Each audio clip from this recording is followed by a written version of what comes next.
Hey, I have a topic for you all today, and I'm really excited. I got some vintage stuff that I wanted to play with.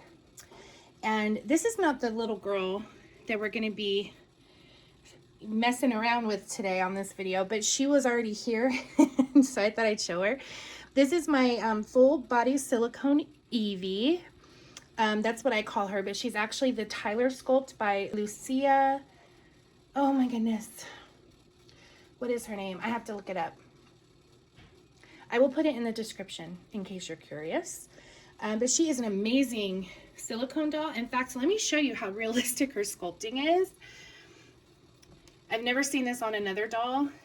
She's pretty cool. So I had armatures put in her, and she has a drink and wet system.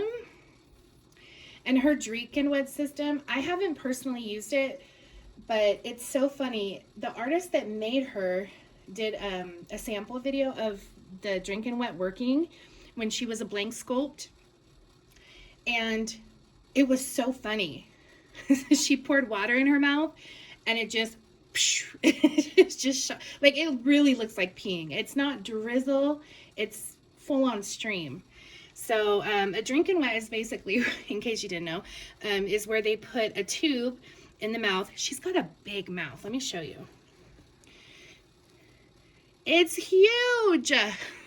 She has a huge mouth. And she can do that, which is really cute. And then her bottom lip can also pucker in. Anyway, so there's a tube inside her mouth, and it goes all the way down to her privates, and it simulates the act of a baby peeing. I have two silicone dolls that have this feature, and I never use it. So you know what? I'm going to use that on the channel. I've seen other YouTube creators do a bottle feeding for a drink and wet doll, but they never show it actually wetting because you can't really show those parts on YouTube, even though it's a doll. But maybe I can blur that area out and then you can see the water coming out. We'll see. But I want to show you really quick before we dive into our topic how amazing. She is a huge baby. She's got baby boobies. So really realistic. See that? Her little rolls. So she's got built-in rolls and cute little chubbiness. She has a really neat hand, and it's kind of a closed fist, but it's not attached. Her fingers aren't attached, so you can put your finger under there. And then I'll show you her little feet, well, her big feet. She's got a pointed toe, big chubby feet. I think she wears a size, I don't really know. I don't think I've ever put shoes on her. I think she wears a size 3 maybe. Her feet. So yeah, that is Miss Eevee. Oh my gosh, she weighs, I swear, I have to look, but I swear it's like 30 pounds. She weighs so much, you guys have no idea. All right, so I have not had this baby out in forever. Can you see her okay? I hope that light is all right. Maybe we will shut the curtains and then do a ring light. Is that better? I hope so. Because the sun is like great, but it's kind of annoying too. Like it's not doing what we want it to do. So this is the Truly sculpt by Sherry Rawn, painted by Kelly Dudley, prototype artist. She's really sweet. She's a Cabbage Patch Kid, basically, is what she looks like to me. I've had her for a really long time. But I got some really cool vintage stuff. So let me show this to you. And then I'll dive into a quick topic. And then I'll let you go. Okay. So this is from the 80s. Isn't that cool? That is too crazy cool. Like the embroidery is kind of like 2D. And then the little bottoms, it has the built-in diaper cover, which I love. I just feel like anything old school like this is very nostalgic. So, hear that? ASMR. Yeah, it's kind of crazy. So, we're gonna see what she looks like in this. Oh, and let me show you this. I got this, to me is so nostalgic.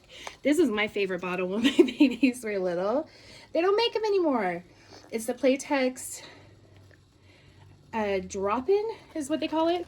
Rubber nipple. And then you have the, you know, the liners. Oh, I love these. This reminds me of vacuum cleaners that used to have bags. And I know that's so outdated. You know, we have supposedly better technology and better vacuum systems, but you know, those vacuums, they killed it. They worked so good, the vacuum bags, vacuum cleaners. And that's kind of how I feel about these bottles. Like, I get it. It's kind of archaic technology, but they worked really well and they were just fun. And the baby would like play with it all the time with their finger and just stare up at you. Anyway, so I got this. So the topic that I was thinking about is kind of, you know, kind of related to the whole thing of, you know how as a collector your taste changes over time. So in the beginning, normally you kind of start out with dolls that are more rudimentary in painting and style.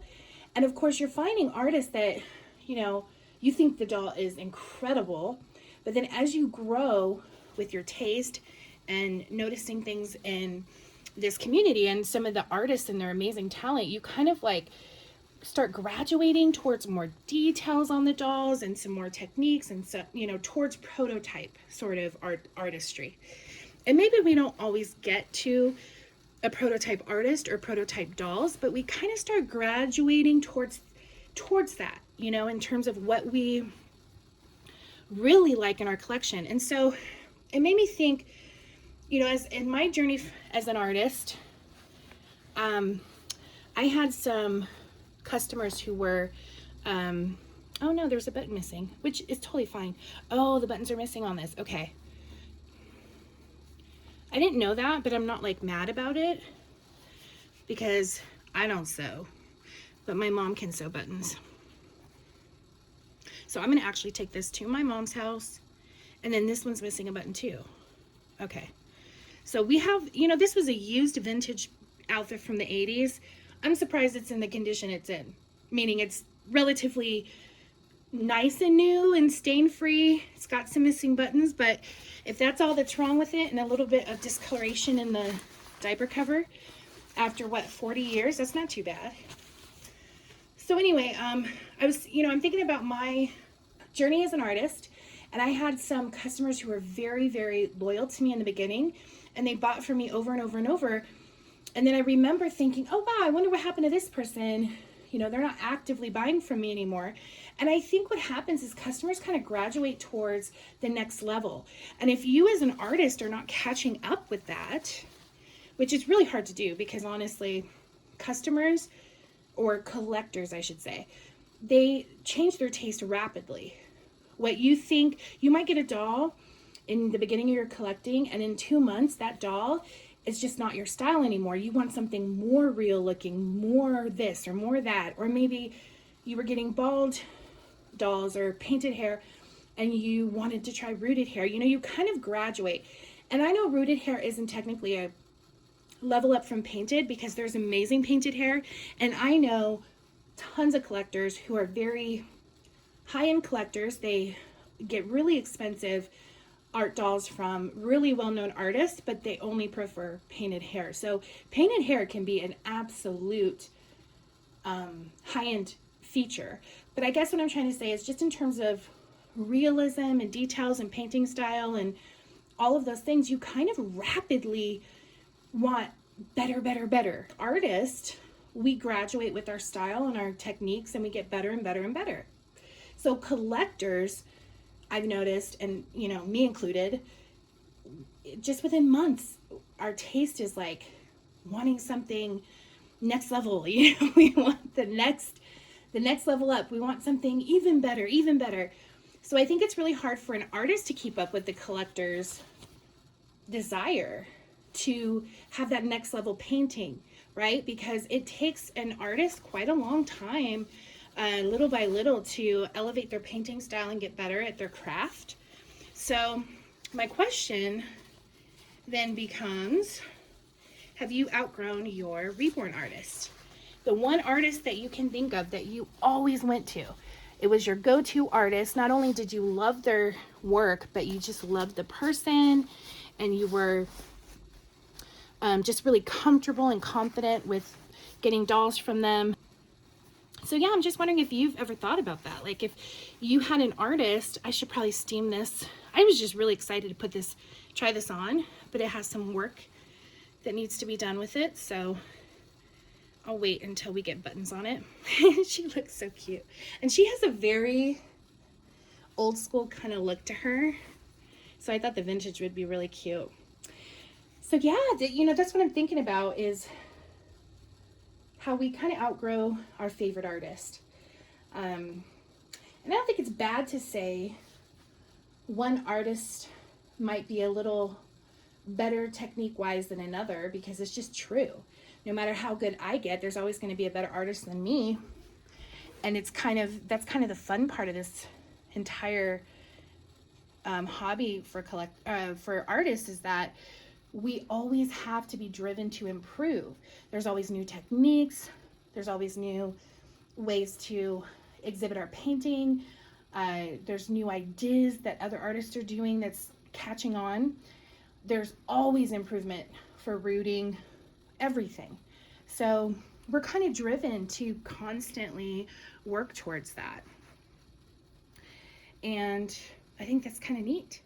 But I think as collectors, we're almost dragged into that too, where we ourselves want to get to the next level of a more realistic doll, a more sophisticated doll painted by a more sophisticated artist.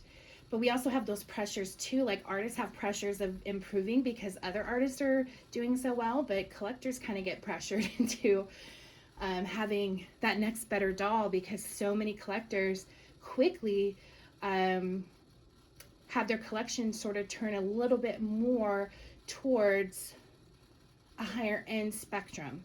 So I've had that happen where I've lost customers from when I started. I mean, we're still in communication, but I think their level of desire in a Reborn artist, you know, either went past my level or changed entirely, or, you know, another new artist caught their eye where they're just loving that style.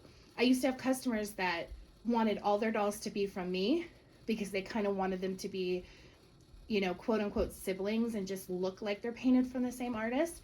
I think a lot of collectors have that desire sometimes, but things change. So as an artist, we have to be willing and able to acclimate to this truth and continually improve and catch new attention from new collectors as our old collectors that were customers leave us and go to a new artist or somewhere else.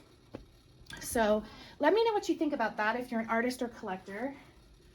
And I better let my kitty Theodore out. He's ready to escape. And I hope you like little Miss Truly. She is so adorable. Tell me that she does not remind you of a Cabbage Patch doll. Absolutely scrumdiddlyumptious. The face is unreal. It's just too cute for words. Absolutely too cute for words. All right, guys. Well, I will be back with another video, and I hope you're having a great day. Let me know what you think below. Talk to you soon. Bye.